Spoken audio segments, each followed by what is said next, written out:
Right now, the Milwaukee Brewers home opener is about an hour away. We're live at the ballpark with the latest. Plus, sweeping tariffs are set to take effect despite concerns from Wall Street and consumers. This as President Trump talks about a third term. This is News 3 Now at noon. And thank you so much for joining us. I'm Arman Rahman. Josh will be back tomorrow. Well, we begin in Milwaukee, where the Brewers will be holding their home opener in just about an hour. The Crew started the season in New York and are now focusing on the Kansas City Royals. For more on the game, let's head to Milwaukee, where Eric Franke and sports director Zach Hanley are standing by. How's it looking, guys? Armand, what's really cool about this is that we've got the game on Channel 3. 1:10 first pitch, a typically chilly opening day here at American Family Field. Fans don't care about that, though, Zach. We can smell the brats grilling from the tailgates nearby.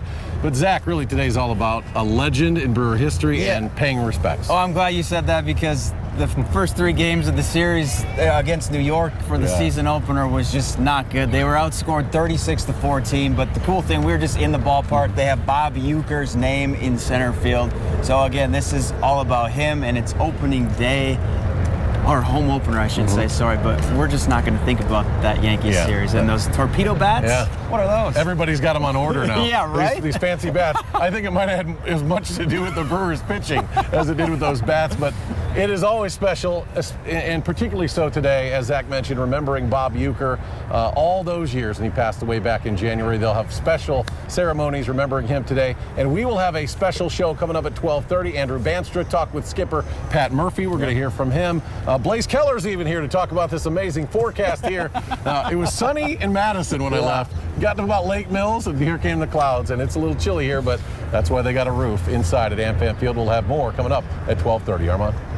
All right, Eric and Zach, thank you. Get some brats and have some on me. Well, remember to tune in to WISC-TV 3 at 1 p.m. today to watch the Brewers home opener. This will mean programming changes for your shows. Your favorite shows that usually start at 12:30 will air on TW. And right now, UW-Madison police are investigating after a man reportedly threatened a person while armed with a knife on campus. Police say it happened just before midnight on East Campus Mall near OGG Hall and LeBon Arena. Police say the suspect is no longer in the area. He's a man described as wearing a red baseball cap, dark jeans, a dark zip-up jacket, and white shoes. Anyone with information should call UW-PD. Well, tomorrow is the spring election, and News 3 Now is your home for election coverage. Be sure to tune in to News 3 Now this morning and our other news show for live coverage. Polls open tomorrow at 7 a.m. and close at 8 p.m. If you're in line at 8 p.m., stay in line and vote. Don't forget a voter ID. You can also register day of. You just need an ID and proof of address. And tomorrow, voters will determine the balance on the Supreme Court. It will remain either predominantly liberal or turn conservative. The candidates are liberal Justice Susan Crawford and conservative Brad Schimmel. Crawford has earned the endorsement of the Democratic Party and former President Barack Obama. Schimmel is endorsed by President Donald Trump and his right-hand man, Elon Musk. Voters will also choose between incumbent Dr. Jill Underly and challenger Brittany Kinzer for state superintendent. Underly has served as the superintendent since 2021. She has a background as a teacher, principal, rural superintendent, and mom. Meanwhile, Kinzer owns an education consulting firm. She co-founded a literacy initiative and is a former science and special education teacher. The Baraboo School District is asking voters for $70 million to improve schools. Many Baraboo elementary schools are currently at capacity. The district is hoping to expand their elementary schools by adding new classrooms, among other needed spaces. They're also needing an upgrade to mechanical and electrical systems. And on Cottage Grove's referendum, opening a public library. The village has chosen the Old Learning Ladder Daycare Center at 312 West Cottage Grove Road as a potential site.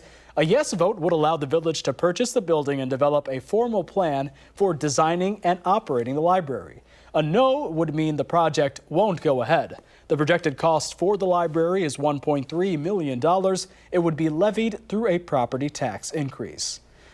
And we could see some high wind and hail move through the area starting tomorrow. First Warn meteorologist Jacob Montesano has a look at your certified most accurate forecast. Jacob.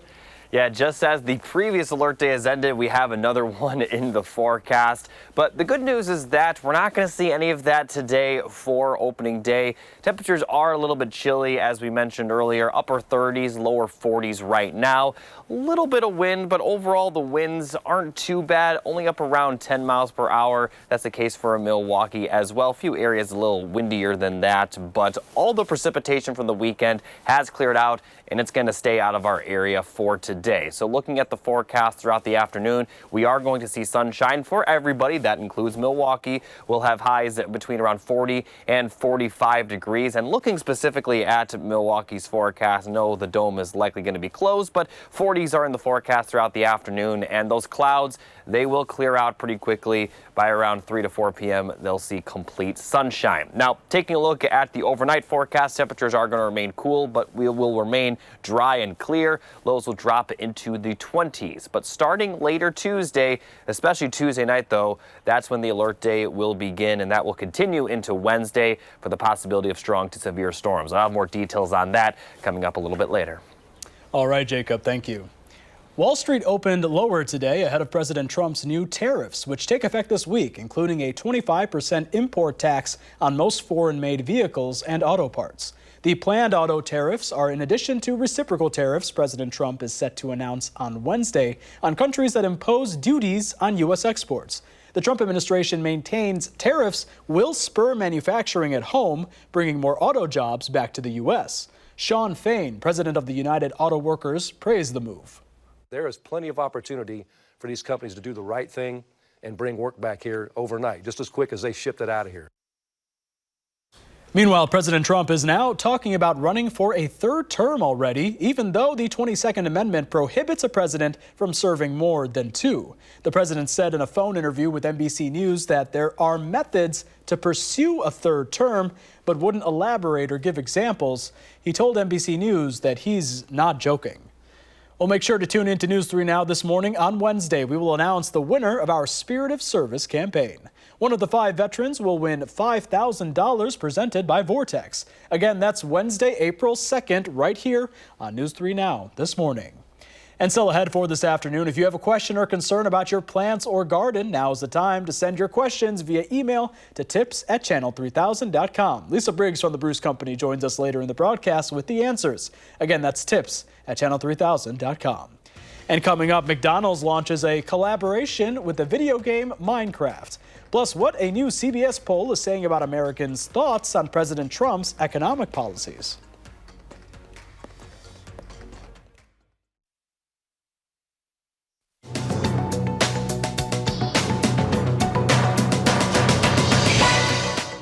Elon Musk gave out $1 million checks to 2 Wisconsin voters ahead of the state's Supreme Court election tomorrow. The state's highest court had declined to hear a Democrat's challenge to the giveaways, claiming they violate state law prohibiting giving anything of value to people to induce their vote. Musk later said the winners will be spokesmen for an online petition against activist judges. President Donald Trump's senior advisor has poured millions into the race to fill 1 seat on the court. It's expected to decide cases on consequential issues like abortion and congressional maps.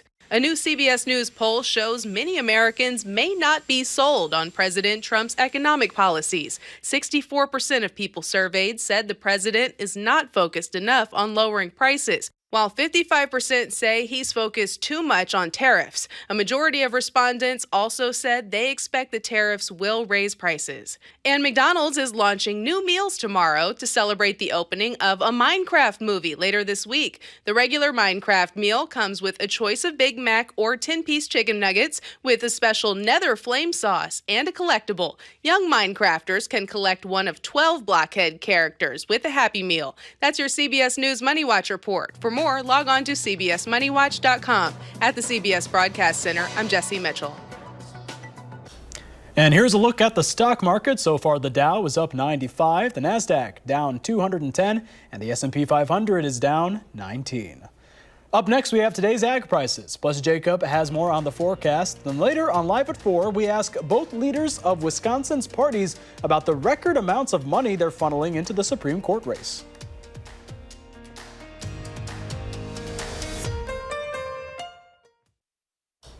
Pam is out of the radio barn today, so here are your farm numbers.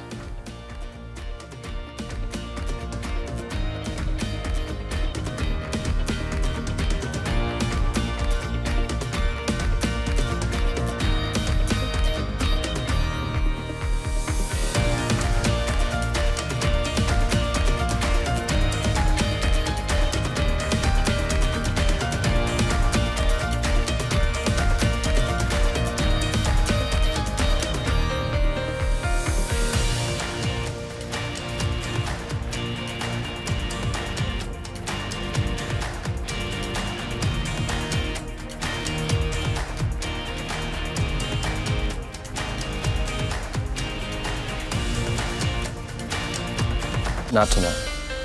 Strong moves moving into southern Wisconsin tomorrow night. Jacob, we just cannot catch a break here, can we? No, just after the previous alert day ended, we have another one in the forecast. The good news is that today will be quiet, but unfortunately we are going to be cool, but mostly quiet conditions to start Tuesday with that precipitation moving in later in the day. It'll start as a mix of rain and snow, with all rain becoming the factor by Wednesday morning, and we also could see a few thunderstorms, maybe even into the afternoon hours as well. So the reason for the alert day is the potential for strong to severe storms. This is going to be for all of southern Wisconsin. Tuesday night into Wednesday is the time frame, but we could be seeing some severe weather a little bit later in the day Wednesday as well. So as we look at the severe weather outlook, slight risk for much of the area. Further south, there is an enhanced risk, and that includes southern Rock County. Further northwest, a marginal risk for the northern portion of our area, but everyone still has a severe weather risk for your Wednesday.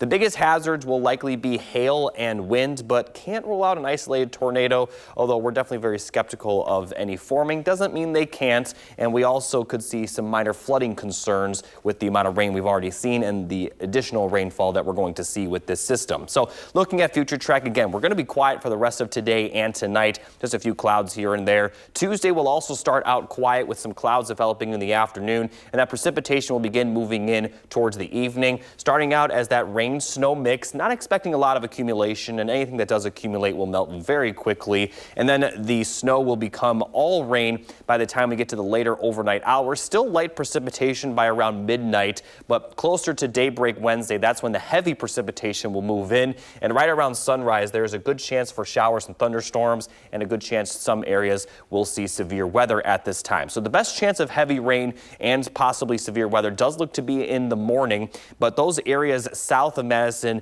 and Rock County, you folks look like you have a little bit of a better chance to see that severe weather risk last for much of the morning. And then as we head towards the afternoon, we aren't going to see as widespread rainfall, but some of these pop-up showers and storms could also produce some severe weather. So we could be seeing more severe weather later in the day on top of the severe weather early. Still some lingering showers during the evening, but it will clear out overnight Wednesday, and then we're going to be dry for the end of the week. But looking at the amount of precipitation that we're expecting just from Tuesday night into Wednesday, another possible inch, if not more, is expected. And we're starting to get into a zone where we are a little bit over the average for precipitation, which is why we could see some minor flooding concerns. Now, on top of all this, it's going to be very windy, especially starting Tuesday night, where gusts could be up to around 35 to 40 miles per hour. Looks like Wednesday morning, when that initial round of rain moves through, that's when it will be the windiest, with windy conditions continuing for Wednesday into Wednesday night, calming down by Thursday morning. Now, like I mentioned, the good news is that conditions will be a lot quieter by the time we get to the end of the week, and that's going to continue for the weekend and early next week. Just a few small chances of precipitation, but temperatures will also be a little bit below average, maybe near average a few days, with highs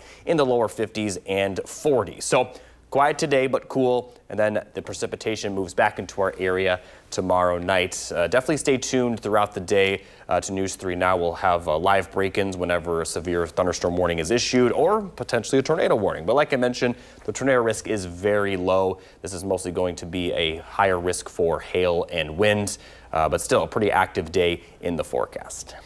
All right, Jacob, thank you. Well, let's see what Howard's working on in the Mr. Food Test Kitchen. Hey, I'm glad you're here, because all this week in the Test Kitchen, we're taking a tasty trip around the globe. To start things off, today we're whipping up a recipe from Eastern Europe. It's pretty obvious what it is. Pierogies. The first thing we do is boil some potatoes for the filling. While those cook, we saute a few chopped onions. After draining and mashing the potatoes, we add some of the sauteed onions to them, along with some cheddar cheese and a bit of salt and pepper. Then we take our homemade dough, which is simply some eggs and sour cream mixed with our typical dry ingredients, and roll it out until it's about 1/8 of an inch thick. Then, with a 3-inch cookie or biscuit cutter, we cut out circles and place a spoonful of the potato mixture on each one, folding the dough over the filling and sealing the edges. They even make gadgets like this to help you do it. Once all the pierogies are made, we'll boil them, drain them, and add them to the rest of our onions. Let me tell you, there's nothing like homemade pierogies. With the flavor-packed potato filling, the tender as can be dough, and the sweet caramelized onions. It's no wonder why I married a nice Polish gal. To get the recipe for our old-fashioned pierogies, all you have to do is visit our website.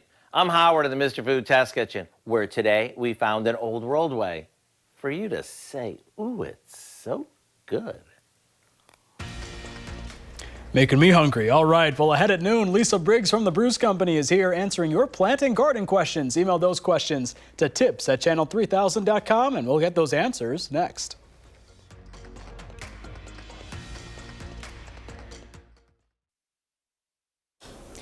Welcome back. Lisa Briggs from the Brewers Company is here answering your plant and garden questions. You can email them to tips@channel3000.com. And she brought a very interesting special guest. Yes, this is a new cactus that we just came up from Florida, and this is called a candelabra cactus. Sounds fancy. And yeah, it's very fan-shaped and kind of like an Amish coxcomb, which is an annual flower.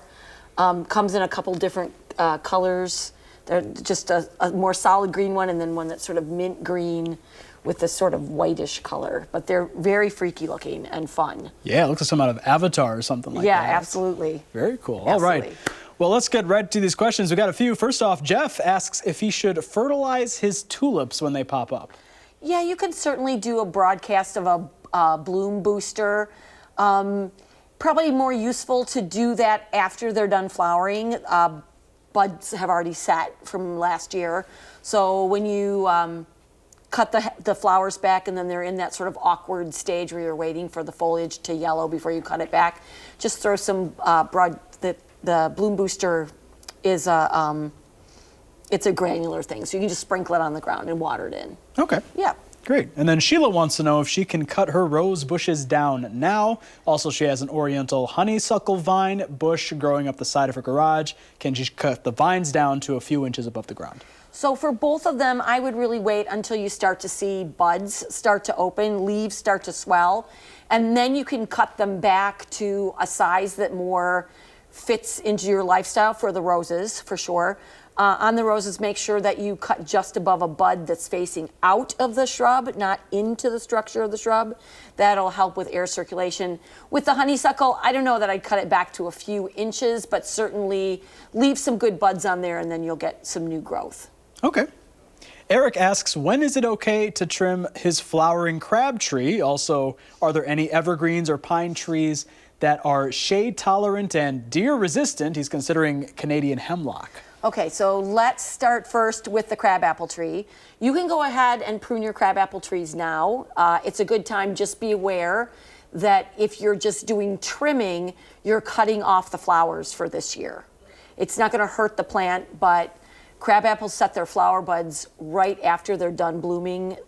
So in May, it will be starting to develop flower buds for next spring. So just be aware of that. And as far as the hemlock, that's a good choice for the shade. Hemlocks and yews both do really well in shady locations. Unfortunately, deer like them both. Hemlocks less so than yews. So you're going to want to, while the trees are small, do some winter protection around them to keep the deer away. You plant one of these candelabra things. I don't think the deer would like chomping on that very much. A little prickly. Yeah, so it is a little sharp there. And then last one, Stephanie wants to know, do vegetable seeds only last 1 year? She has some left last year and was wondering if she needs to buy any new ones. It depends on how they were stored, Stephanie. The best way to store them is in a dry but cool place, like in, if you have like a plastic airtight box that you keep in the refrigerator in a cool spot in the basement. what happens is that the germination rate goes down from one year to another. So there's nothing that says you can't give them a try and see what happens. If they don't work, then you just have to get some plants instead. All right, Lisa, thank you so much for stopping by. Here's Jacob with the final check of the forecast. Yeah, quiet today, although temperatures will be on the cooler side. Tomorrow will start out quiet. Rain-snow mix moving in the evening. More consistent rain is expected late in the night Tuesday into early Wednesday. And an alert day is in the forecast for the possibility of severe weather, especially early, but we still could see some severe weather later in the day Wednesday. All right, thanks so much, Jacob. And coming up, we'll head to American Family Field for our Brewers pregame special as the crew prepare for their home opener. Stick around.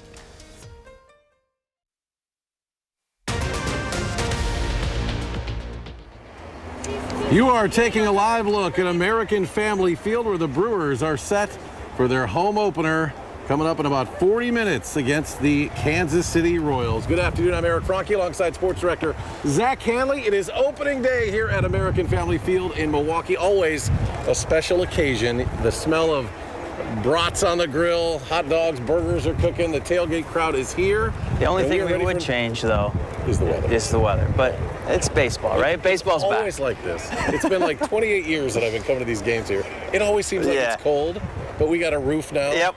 And it's nice and warm in there. Hopefully it gets some home runs. It'll be good. Exactly. On a down note, it comes after a kind of a bumpy weekend of baseball. Yeah. In the Bronx for the Brewers. We don't want to talk about that, but the Yankees capped off a sweep of the Brewers after yesterday's 12-3 win over Milwaukee. And the Yankees also made franchise history in Game 2 of the series, hitting 9 home runs in the game. For the series, they hit 15 home runs, and we're not saying it's because of those new torpedo bats, but we are also saying it's because of those new torpedo bats. They're designed with more wood in the area of the bat that most likely to make impact with the ball, giving the batters a better chance for base hits and home runs, and the Yankees had a lot of those. Major League Baseball, though, has confirmed that those bats are legal. So, especially if the Yankees are using it. Yeah, right? You can't say no. We understand now everybody's got them on back order. So I think the Brewers are supposed to get a load of them by tomorrow. I brought some in the car. Brought some? Let's go hit some balls here at Helfer Field. Well, the good news about this is, A, the Yankees are really good. So don't put too much stock in a 3-game road series in the Bronx. But on top of that, there's 159 games of baseball left to go. All right, and what better way to get back on track than being home at AmFam Field? And we're going to go to Andrew Banster, who got here a little earlier than us, and talk to Pat Murphy about just the excitement of baseball being back home at AmFam Field. Yeah, Zach and Eric, as far as I'm concerned, there is no better day on the calendar year than opening day. As you mentioned, that smell of brats, popcorn, and fresh-cut grass that's met with the optimism that this could be the year. I stood and watched as fans flooded into the gates behind me and was struck by one fan in particular who just let out a holler of joy and excitement, a feeling that is met by the team's manager. Really grateful, man. I really am grateful. I'm driving in this morning, it's snow on the ground. It's 5:45, and I'm looking around. I'm like, God, this is so beautiful. Look at me. Look at my life. It's kind of cool. You know what I mean? Like, I'm really grateful for it, you know? But what predominates my thoughts is getting these guys feeling great about themselves. You know, like, how can they walk to the dish feeling like, yeah, I got it? You know, or how can they go to the mound saying, I can execute that pitch? The reigning NL Manager of the Year added that amid the team's 0-3 start, they especially missed the calming and balancing presence of Bob Uecker. Christian Yelich echoed that sentiment, adding Bob will be with us all season in spirit and for many years to come. Zach and Eric, back to you guys. Yeah, it's pretty cool in New York. Christian Yelich showing up pregame wearing that plaid that Bob became known for. We'll field him throughout the course of the season, no doubt. Now, as Zach mentioned, it's not exactly baseball weather. We're used to it, right? Wisconsin, it's March 31st. Yep. Let's bring in meteorologist Blaze Keller with the latest. Yeah. He's got to look at our forecast. Zach, I think you used the term balmy. Yeah. Yeah, I think that's a really good way to explain it. We're in the upper 30s, but it feels like the low 30s because of those northerly winds. Mix of partly sunny conditions to mostly sunny conditions closer to the lake. We're going to be dealing with these kind of on and off clouds, peaks of sunshine through most of what's left of tailgating and throughout the game. But by the time The game wraps up about 3 or 4 this afternoon. We'll be in those low 40s, but with northerly winds at about 10 to 15 miles per hour, it's still going to feel slightly cooler than the actual air temperatures. But that's not stopping folks from obviously still coming on in or still tailgating. Everyone seems to be having a wonderful time. We've got our light jackets on, and I think that's really all that we need right now. Some folks, like myself, have gloves, but this is my first time at AmFam Field, and it's been a really fun time. I mean, the weather, I would like it to be a little bit warmer, but they're going to be heading indoors underneath the roof, so it's going to be fine. But if you're planning on coming out, if you're just a little bit late, or you're going to be sticking around to celebrate after, hopefully, the Brewers win, just a little bit on the chillier feeling side, but we'll be in the low 40s underneath partly sunny conditions. Blaze, come back in June when it's 80 and the roof is open. Don't sit in the sun. But yeah, it gets better. No, it's been fun. It's been fun. Definitely will have to come back and enjoy maybe a warmer day out at the stadium. It is one of the best places to watch a game, seriously. And you know, when people are out here eating in the parking lot, the Brewers really hope they don't get too full, don't drink too much beer. I know that's a lot to ask Brewer fans, but don't drink too much, don't eat too much, because they got a lot of new menu items that they really want people to try this year. Yeah, and how come we didn't get to try that? We should have been the taste testers. Yeah, so we didn't get to try it, but News This Morning's Chris Stanford and Savannah Brito did, and they're going to tell you how everything tasted. New this year at American Family Field, a bunch of food. We have a big spread out in front of us, Savannah, of some of the new offerings and some of the staples that the Brewers are offering up to fans this year. They have something new called Food Truck Alley, and Chef Kate is here to talk to us about that and so much more. Thanks for joining us. Thank you. So there's some returning foods, but most of these are new this year. Correct. So everything on the table for the most part is new this year. We have a Food Truck Alley, which is out in right field on the loge level. So there's some offerings from the stands there. Concessions worked closely with Black Shoe Hospitality and came up with some new items for there. So the smoked and Gouda burger, enchilada dog, which is getting a lot of press, that's a good one. At the barrel yard where I'm at, there's also a lot of new offerings there. And Creta is new to this 3rd Street Market this year. Everything looks so good. Yeah, so we've got some local restaurants that are going to be featured for Food Truck Alley. You have some experience with some of the local restaurant scenes. What's it like to bring in some of these, and how did that happen? Like, how do you go through deciding which food trucks are featured and what dishes they're going to offer? Right, there was a pretty decent list of food trucks that people had mentioned to us. You know, we always listen to the voices of the fan, right? So just kind of trying them out, and I was kind of seeing which one worked best for us, and all those really went well. So it's really going to be exciting to see what the fans think this year. And what about these cups? You said one gets released every single... Yeah, so it's looking like it's collector's item cups this year of all of the sausages, and one gets released each month. So I believe they're starting with the bratwurst this year. Awesome. But it's a limited time, so make sure you get in and try them out. All right, so this enchilada dog that you mentioned earlier, is that this thing right here? Yes, it is. Tell us about that one. So, like I said, Black Shoe Hospitality and our chefs here in the building came up with this. It's one of our concession chefs, Luis, his grandmother's recipe for the sauce. No, I love that. It's so love good. That. But yeah, it's really fun to try on a hot dog, and we just try to be playful here too, and just see what all works together. But once people try it and they get excited, I think that really kind of pushes us to put something on the menu. But they start with about 25, 30 different items, and then they narrow it down to the 5 or 6 they choose for each year. Right. Okay, I'm going to put you on the spot here. If fans come to the ballpark and they've got to choose just one, which would you recommend? Ooh, that's tough. I think I would check out the Euros this year. Euros. Okay, let's do it. Can't go wrong with the Euro. That's right. Awesome. Okay. I don't know how you pick just one. Oh, looks so Gotta good. get like 3 different things. There you go. Hey, Chef Kate, thank you so much for your time. Absolutely. Thank you for having me. Back to you. Chris and Savannah, thank you. Now, the park bringing in a lot of new features this year. Fans can check out, as they mentioned, the alley, the food truck park there. Some local restaurants also setting up shop there, so look out for tacos, grilled sandwiches, hot beef sandwiches, gelato. The rideshare lot also moving to the Molitor lot. That's on the other side of the interstate. This new drop-off and pickup location will be accessed via Blue Mound Road if you're coming over for the games, and also from Yount Drive. The team store at home plate has been refreshed for 2025 with a new customization corner for those of you that want those special customized Brewer jerseys. Now, this season at American Family Field. This year at American Family Field, there's a new way you can enter the ballpark. After you make your way through security, you'll head to a designated go-ahead entry lane where facial recognition will be able to help you walk right past the check-in point. You won't even have to pull out your phone. We thought this was an opportunity to create a magical ballpark entry experience. It's called Go Ahead Entry. All it takes to get started, you'll download the latest version of the MLB Ballpark app. The tab you'll look for is called Go Ahead Entry. You'll take a selfie and get approved to use it as your way inside. It's completely seamless. You walk through, your ticket is validated by your facial authentication. MLB leaders say 95% of fans attend games as a group, and 2/3 of those groups are families. There's no limit on how many people can make their way through, so the whole crew will be able to watch the Brew Crew. It's designed for fans who want an easier, faster, frictionless way to enter the ballpark.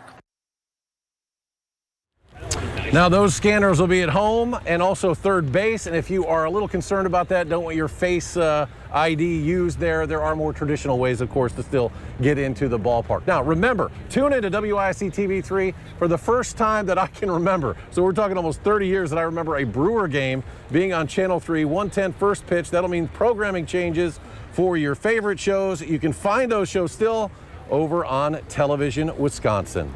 Now, it is a special day, of course, honoring the late Bob Uecker in Wisconsin. They lost a true legend here.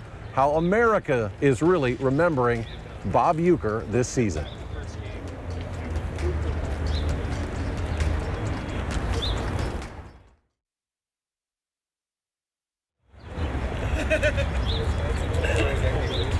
For the first time in over a half century, the Brewers broadcast booth, of course, will sound a little bit different this year. As a new season begins, a very familiar voice the Wisconsinites will be missing, a legend whose impact stretched way beyond the baseball diamond. Lance Allen from our partners at CBS 58 in Milwaukee tells us the story of Mr. Baseball. Here we go, Slam. Year number 40. 40 years, homeboy. Get your program, season lineup for spring training. Go Brewers! Let's do it, buddy. Let's do it. For the first time since the Brewers' inaugural season. Hi, everybody. I'm Jeff Levering. To my right, entering his 10th year on the Brewers broadcast team, is Lane Grindle. Bob Uecker will not be in the Brewers booth. There will be a season without hearing Uke's voice. The chair, just a symbol, but the weight of his loss is felt by everybody, not just in this booth or in the organization, but around the world. He was our mentor, but more importantly, he was our friend, and we miss him dearly. It's the task of Jeff Levering. Opening day is opening day. It's a new season. It's exciting. There's just going to be one giant piece that's not going to be there. And Lane Grindle. This is going to be an ongoing process of learning to be around Brewers baseball without Uke's presence. To carry on. We're tasked with an immense responsibility of being stewards of his legacy on air now, moving forward. And so his stories are always his stories. We may tell some of his stories once in a while. They're still his stories, but they shouldn't go away. You're always going to think about him. There's no doubt. For the rest of our lives, we're always going to think about him. But the day-to-day will get a little easier. The shoes impossible to fill. I don't see it as we're replacing Bob Uecker, because that can't be done. We're going to do a job that he would want us to do, and we're going to do it to the best of our ability. The attention, less. Sometimes we feel like we're the animals in the zoo, right? And everybody's coming up and, oh my gosh, what's the lion going to do? And then we're just kind of the monkeys on the side. It's always felt like that, yeah. Right? And now we're not going to have people walking by the booth and saying, must be in the front row. Oh, I must be in the front row. Or just a bit outside. Just a bit outside. And then hearing Bob's reaction to when he hears those things. The adjustment for fans, real. You have been on this earth as long as he called Brewers baseball. Yeah. This is going to be the first season. This is going to be the first season since 1970 yep. that people won't hear his voice. That's a really hard thing. There are a lot of people that have been Brewers fans that weren't born in 1970. First inning brought to you by... With emotions ranging from the hilarious... It's not summer without him. He started slipping in fake sponsors during the live billboard, and you had to be listening for it and paying attention because in true Uke fashion, he didn't crack a smile, he didn't make a big deal out of it, he just very matter-of-factly would just put fake sponsors in the billboard, and there'd be like one little Easter egg every single time he did it. And he did that for like 2 weeks. And Jeff and I would be on the floor laughing sometimes. And we would be like kids, like, what's he going to do today? Yeah. What's the sponsor going to be? And nobody really caught on to it, but we knew. To the sad. Having the honor of being on the air with him for the last time that he ever broadcast. That's heavy. It's always going to be heavy. But he was a great friend. He's a great friend, a mentor for all of us, and we miss him every day. The first pitch of Cactus League action is underway. So many people, Lance, think about the laughs, and I certainly will always think about the laughs. But more than that, I'll think about his loyalty to me, to Jeff, to our booth, to our team. You know, one of the last things he said to me was, "How are your kids?" And that was every time. He always wanted to know how my kids were, how my wife was, how I'm doing. And he didn't have to care about us like that. He had accomplished everything you could accomplish in this game before we ever came around. And yet he treated us like we were his first partners. Man, is it good to be back. I'll forever be in debt to him for what he did for me on a personal level and a professional level. So everybody sees it in real time. But somehow, these two, along with Josh Mauer, will carry on. 3-1 on Hurtubise. And the pitch.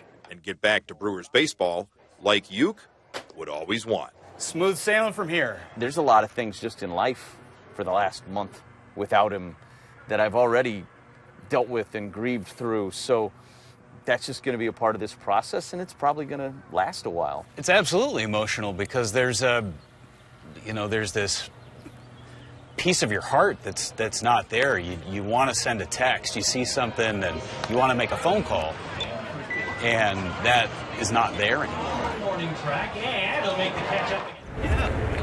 And our thanks to Lance Allen for that report. You know, the Yankees had a wonderful commemoration in the Bronx this past weekend honoring Bob Uecker. There are many things planned for today that the fans can see here at American Family Field. And of course, there are already 2 statues of Bob Uecker here at the ballpark. This season, the team also offering a bunch of new merchandise. It's available at the Pro Shop. Proceeds benefit charitable causes supported by Bob Uecker and his family. The team has already talked about a big event later this summer to celebrate Bob Uecker. One team official says they're working on a Uecker experience, a permanent addition to the stadium, though that is several years out at this point. We'll be right back. Some final thoughts as we are about 18 minutes from first pitch. Stay with us.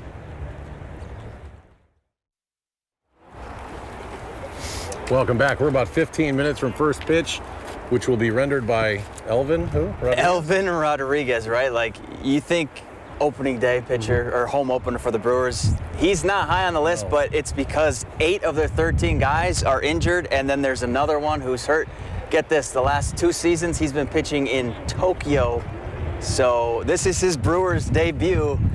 We'll see how it goes. Brewer fans, the word is to be patient with the pitching staff. I don't know what to tell you. They gave up a lot of home runs. We're just hoping the Yankees are really, really good. Yeah. But usually they come together and put on a good show for the fans. We hope to have that today. First pitch coming up right here on Channel 3. Tune in. We'll have the post-game reports tonight, 4, 5, and 6. Thanks for watching.